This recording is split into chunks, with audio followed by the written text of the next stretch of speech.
rokok elektrik, Bu. Tanggapannya mengenai rokok elektrik bagaimana? Rokok elektrik sudah jelas bahwa Badan POM tidak memberikan izin, ya. Itu sudah jelas, ya. Kami juga sudah mempunyai ya dalam langkah-langkah yang terkait dengan peran tugas dan fungsi kami, ya, karena adalah dikaitkan dengan rokok, Badan POM hanya mengawasi labelnya, ya, kandungannya, ya, nikotin dan sebagainya. Nah, demikian juga dengan rokok elektrik. Tidak ada izin edar untuk rokok elektrik dari Badan POM. Kemudian kami sudah melakukan FGD untuk melakukan kajian sehingga kami mengeluarkan policy paper dikaitkan dengan bahaya, potensi bahaya, kandungannya apa yang terjadi di negara-negara lain, dan sudah memberikan pada pihak kementerian lain yang lebih berhak dalam melakukan regulasi, ya, yang dalam melakukan tahap kebijakan yang lebih yang harus dilakukan, ya. Ya, terima kasih Anda masih bersama kami dalam program Coffee Break bersama Kapolda Metro Jaya. Ya, dan kita masih membahas mengenai rokok elektrik atau vape ya? ini, ya. Nah, saya ingin bertanya kepada Kombes Pol Budi Setiawan selaku Kabid Pemberantasan BNNP DKI. Bapak melihat bagaimana permasalahan soal vape ini? Terima kasih.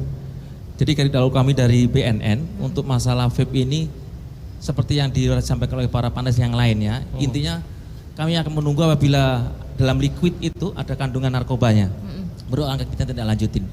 Jadi kami menunggu regulasi yang jelas dari pemerintah tentang keberadaan vape ini dilarang atau tidak. Tapi kalau kami menemukan selama ini untuk BNN belum pernah menemukan kita menangani untuk masalah itu. Belum pernah menemukan cairan yang mengandung narkotika begitu? Kalau di BNNP, kebetulan kami di BNNP DKI, kami belum pernah menangani itu. Oke. Tapi selama ini seperti Bang Aryo, asosiasi sudah ada kerjasama untuk terkait dengan kajian-kajian yang memang didalami lagi? Untuk kajiannya mungkin di BNN pusat mungkin sudah dilakukan. Tapi kalau untuk di BNNP DKI kan mengikut untuknya di BNN pusat. Untuk BNNP secara keseluruhan semua juga belum ada yang menemukan atau bagaimana? Belum. Kalau kita selama di BNNP DKI belum menemukan untuk kasus seperti ini. Oke, untuk BNP DKI Jakarta belum, ya. Baik, kita ke Bang Dimas atau Pak Dimas Jeremias selaku pendiri Ministry of Vape.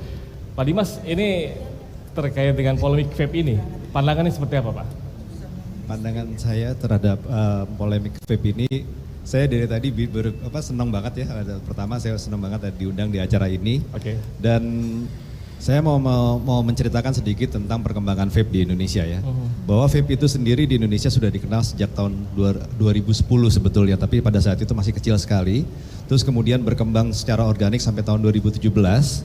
Terus kemudian setelah adanya pencukaian, itu berkembang, kita mengalami perkembangan yang kedua, sehingga menghasilkan yang berkembang itu nggak cuman vapornya aja, karena mungkin sekarang ada sekitar 1 juta vapor di Indonesia, tapi yang berkembang itu juga pendapatan negara, di mana tadinya 0, sekarang sudah menjadi 500 sampai 700 atau 800 miliar, tahun depan targetnya itu adalah 2 triliun.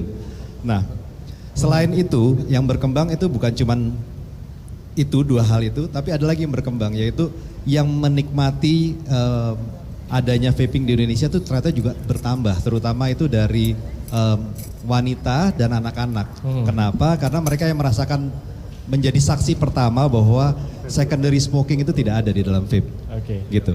Dan yang terakhir adalah sebetulnya yang menyambut baik adanya teknologi vaping itu adalah petani tembakau, di mana mereka melihat bahwa baru pertama kalinya ada teknologi yang bisa menjadi alternatif solusi untuk rokok, tapi win-win, tidak mengalahkan petaninya. Kenapa bisa begitu? Karena begini, di dalam satu tumbuhan tembakau itu yang bisa dipakai itu hanya 6 lembar daunnya, tapi untuk sisanya itu biasanya dibuang, dan waste-nya yang dibuang itu bisa diekstrak, diambil nikotinnya, sehingga itu menjadi pendapatan tambahan buat petani. Dan marketnya bukan cuma Indonesia, jadi marketnya itu adalah global. Jadi kalau bisa dibayangkan apabila pendapatan kita 2 triliun tahun depan, itu menurut saya masih kecil. Kenapa? Karena itu bicara baru pandangan di Indonesia. Tapi kalau global, menurut saya ini potensinya bisa sampai 6 miliar dolar. Gitu. Itu nomor 1 yang mau sampaikan. Terus yang nomor 2 adalah teknologi vape ini teknologi yang sangat disruptif.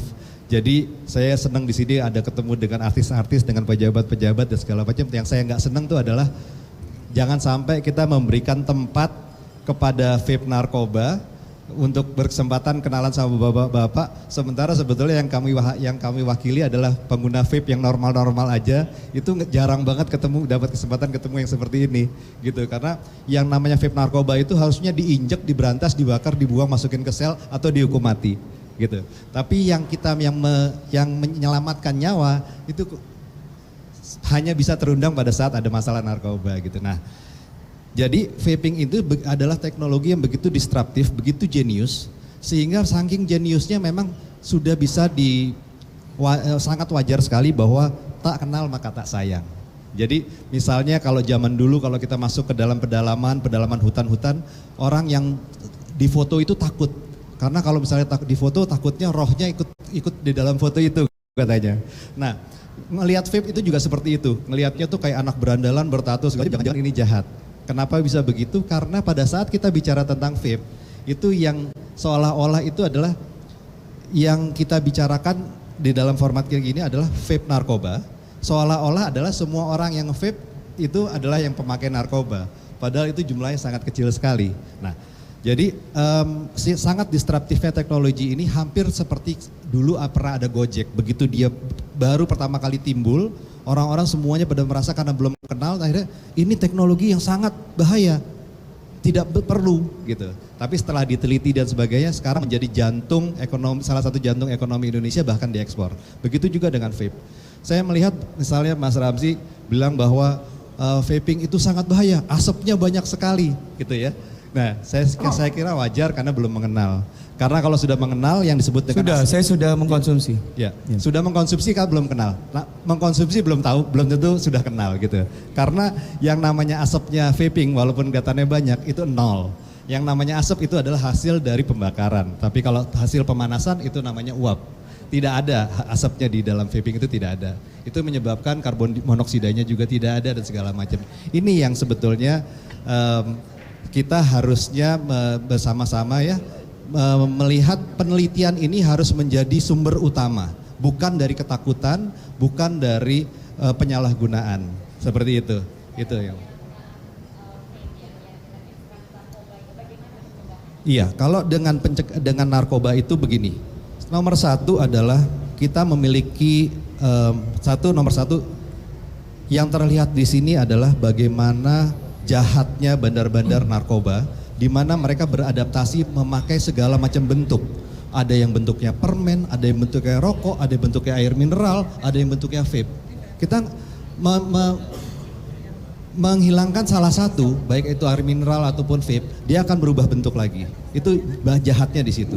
Tapi jangan lupa bahwa kita memiliki aset. Memiliki asetnya itu adalah begini. Selama ini, begitu ada pemberitaan vape narkoba, orang-orang yang menjadi vaper normal, yang resmi dan wajar itu tersinggung sekali. Tersinggungnya adalah begini, dia itu bikin nama vape itu menjadi jelek. Nah, 1 juta orang siap untuk menjadi mitranya Polri dalam memberikan informasi-informasi kepada Polri untuk apabila ada informasi yang misalnya ada yang menjual apa segala macam. Karena musuhnya vaper itu sebetulnya adalah yang pakai narkoba ini. Dan orang-orang yang pakai narkoba itu bukan vaper. Mereka yang pakai narkoba adalah pengguna narkoba yang kemudian mereka beradaptasi untuk memakai dengan cara lain. Jadi mereka adalah pengguna narkoba, mereka bukan vaper. Nah, vaper benci sekali sama mereka. Ini adalah aset yang bisa berguna untuk Polri sebagai informan. Bayangin ada 1 juta orang itu bisa melaporkan asal dikasih kesempatan waktunya. Dan dalam pengungkapan kasus-kasus Pak, sudah banyak sekali informasi itu datangnya dari vaper itu sendiri sebetulnya. Oke. Baik, dan nanti kita akan nanya langsung ke Bang Nanda selaku Imarindo ataupun Ketua Imarindo, tapi pemirsa kami akan kembali usaha jeda berikut ini, tetaplah bersama kami dalam program Coffee Break bersama Kapolda Metro Jaya. Dikaitkan dengan kasus terakhir ada teman artis yang diduga terlibat. Bisa dibikin kayak jellyfish, asapnya kebul-kebul. Jadi aku tuh bingung, aku tuh mesti gimana, aduh aku pusing ya Allah. Sejak saya menjabat, saya memang sudah memerangi narkoba dan membantu